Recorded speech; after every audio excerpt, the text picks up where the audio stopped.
ಸನ್ಮಾನ್ಯ ಅಧ್ಯಕ್ಷರೇ. ಆ ಮಾಡಿದ ಕಾರಣಕ್ಕೆ ಇವತ್ತು ಇನ್ನ 30 23 ಸಮಸ್ಯೆನ ಬಗೆಹರಿಸಿದೀನಿ. 7 ಇದೆ, ಅದು ಆದಷ್ಟು ಬೇಗ ನಾವು ಮಾಡ್ತೀವಿ ಅಂತ ಹೇಳಕ್ ಬಯಸ್ತೀನಿ. ಅಧ್ಯಕ್ಷರೇ ನನ್ನ ಹೆಸರು ಹೇಳಿದ್ರಲ್ಲ, ಪ್ರತಿಪಕ್ಷ ನಾಯಕರಂತ ಇಲ್ಲ, ಏನಿಗೆ ಮಾಡಿದೆ ಅಂತ ಹೇಳಿರೋದು ನಿಮ್ಗೆ. ನಾನು ಸುಮ್ಮನೆ ಕೂತ್ಕೊಂಡ್ರೆ ನೀವು ಒಪ್ಕೊಂಡಂಗೆ ಅಂತ ಅವ್ರದ್ದು ಅಷ್ಟೇ. ಹುಷಾರಾಗಿ ಮೊದಲೇ ನೋಡಿ ಹೆಂಗೆ ಕೆವಿಯಟ್ ಹಾಕಂತಾರೆ ಅವರು.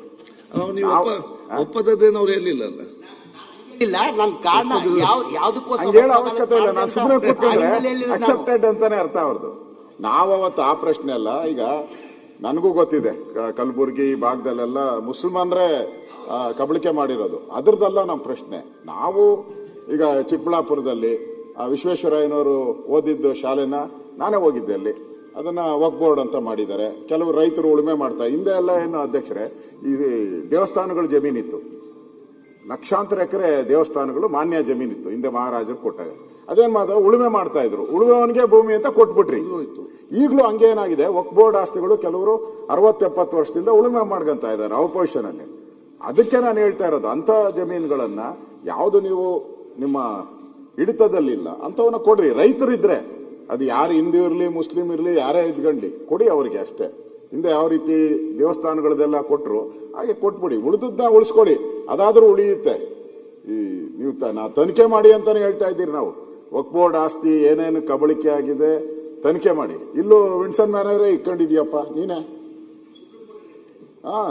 ಅದನ್ನ ಹೆಂಗ್ ಬಿಟ್ಟೆ ನೀನು? ಇದನ್ನ ನಮ್ಮನ್ನೆಲ್ಲ ಕೇಳ್ತೀಯಲ್ಲ ನೀನು, ನಮ್ಮನ್ನೆಲ್ಲ ಕ್ವಶನ್ ಮಾಡ್ತೀಯ. ಅದ್ಯಾಕೆ ಅದು ನಮ್ದು ಅಂತ ಈ ಒಂದಿನ ಹೇಳಿದ್ಯಾ ಇದ್ರ ವಿನ್ಸನ್ ಮ್ಯಾನರ್ ನಂದು ಅಂತ? ಯಾಕೆ ಅಲ್ಲೋ ಕಾಫಿ ಕುಡಿತೀಯ, ಊಟ ಮಾಡ್ತೀಯ, ಅದಕ್ಕೆ ಹೇಳೋದಿಲ್ಲ ನೀನು. ಸನ್ಮಾನ್ಯ ಅಧ್ಯಕ್ಷರೇ, ನಾನು ಸ್ಪಷ್ಟವಾಗಿ ಹೇಳಿದ್ದೀನಿ. ನಾವು ಯಾವ ದೇವಸ್ಥಾನಕ್ಕೆ ನಾವು ಕೈ ಹಾಕೋಕ್ ಹೋಗಲ್ಲ, ಆಮೇಲೆ ಯಾವ ಎಜುಕೇಶನ್ ಕೈ ಹಾಕೋಕ್ ಹೋಗಲ್ಲ. ನಾವು ಯಾರು ಪ್ರಾಪರ್ಟಿಗಳು ಎನ್ಕರೇಜ್ ಮಾಡಿದ್ದಾರೆ ಪ್ರೈವೇಟ್ ಅವರು ಅಂದ್ರೆ ಅದ್ ಹೇಳ್ತಾ ಇಲ್ವಾ, ಬೇರೆಯವರಿಲ್ಲ. ಇದರಲ್ಲಿರೋದು ಹೆಚ್ಚಿನ ಸಂಖ್ಯೆಯಲ್ಲಿ ಮುಸಲ್ಮಾನೇ. ಆ ಹಿನ್ನೆಲೆ ನಾನು ನಮ್ದೇನು ಅಬ್ಜೆಕ್ಷನ್ ಇಲ್ಲ. ಬೇರೆ ರಾಷ್ಟ್ರ ನಮ್ಮದು ನಮ್ಮದಲ್ಲ ಆಗ್ಬಾರ್ದ. ಅಭಯ ಪ್ರಸಾದ್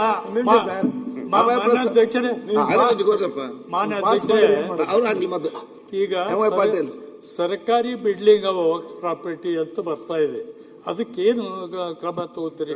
ಅಲ್ಲಿ ಡೆವಲಪ್ಮೆಂಟ್ ಮಾಡಕ್ಕೆ ಸಾಧ್ಯನೇ ಆಗ್ತಾ ಇಲ್ಲ. ಮುತುವಲ್ಲಿಗಳ ಹತ್ರ ಅದು ನಮ್ಮ ಆಸ್ತಿ ಇದೆ ಅಂತೇಳಿ ಎಲ್ಲೋ ಹಿಂದೇನು ಕೊಟ್ಟಿರ್ಬೋದು, ಅದು ಸರ್ಕಾರಿ ಕೆಲಸಕ್ಕೆ ಕೊಟ್ಟಿದ್ದಾರೆ. ಸ್ಪೆಸಿಫಿಕ್ ಕೇಸ್ ತರಿಸಿ ನೋಡ್ತೀನಿ ಸರ್. ನಾನು ಅಧ್ಯಕ್ಷ ಯಾವ ವಿಚಾರ ಬರೆದು ಕೊಟ್ಟರೆ ಬರ್ದು ಕೊಡ್ತೇನೆ. 17,900 ಚಿಲ್ಲರೆ ಎಕರೆದಲ್ಲಿ ಸರ್ಕಾರ ನೋಡ್ತೀನಿ. ನನ್ನ ಮಾಹಿತಿ ಕೊಡಿ ಡೀಟೇಲ್ ಆಗಿ.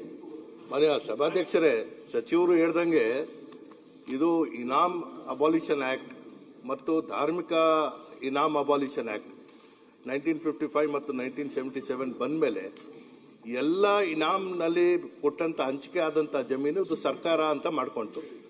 ಅದು ರೀಗ್ರಾಂಟ್ ಮಾಡುವಂತ ಅವಕಾಶ ಇದ್ರೂ ಕೂಡ ಲಿಮಿಟೇಷನ್ಸ್ ಇದ್ದಂತ ಕಾರಣದಿಂದ ಆ ಸಮಿತಿಗಳು ಯಾರು ಇದರ ಮಾಲೀಕರಲ್ಲ.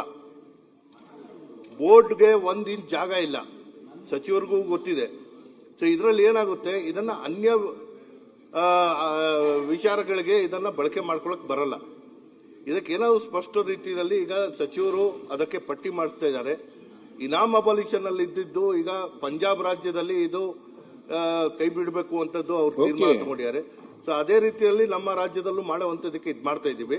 ಇದರ ಜೊತೆಗೆ ಈ ರೀತಿಯಲ್ಲಿ ಆಗಬಾರ್ದು ಅನ್ನೋ ಕಾರಣಕ್ಕಾಗಿನೇ ಕಂದಾಯ ಇಲಾಖೆಯಿಂದ ನಾವು ಭೂಮಿ ಸಾಫ್ಟ್ವೇರ್ ನಲ್ಲಿ ವಕ್ಫ್ ಆಸ್ತಿಗಳು ಯಾವುದು ನಮೂದಿಸಿಕೊಂಡಿದ್ದೀವಿ ಅದನ್ನ ಜೋಡಿಸಬೇಕು ಅನ್ನೋದು ಕೂಡ ನಾವು ಮಾಡ್ತಾ ಇದ್ದೀವಿ. ಇಬ್ಬರು ಕೂಡ ಅನುಭವಿಸ್ತಿದ್ರಿ, ಕೂತ್ಕೊಂಡು ಚರ್ಚೆ ಬಗೆಹರಿಸಿ. ಅಭಯ ಪ್ರಸಾದ್, ಪ್ರಭು ಚವ್ಹಾಣ್. ಅಧ್ಯಕ್ಷರೇ, ಸುಪ್ರೀಂ ಕೋರ್ಟಿನ ಪ್ರತಿ ಸಂಖ್ಯೆ 1837 ಮಾನ್ಯ ಕಂದಾಯ ಸಚಿವರಿಗೆ ಕೇಳಿ ಬಯಸ್ತಾ ಇದ್ದೀನಿ. ಮಾನ್ಯ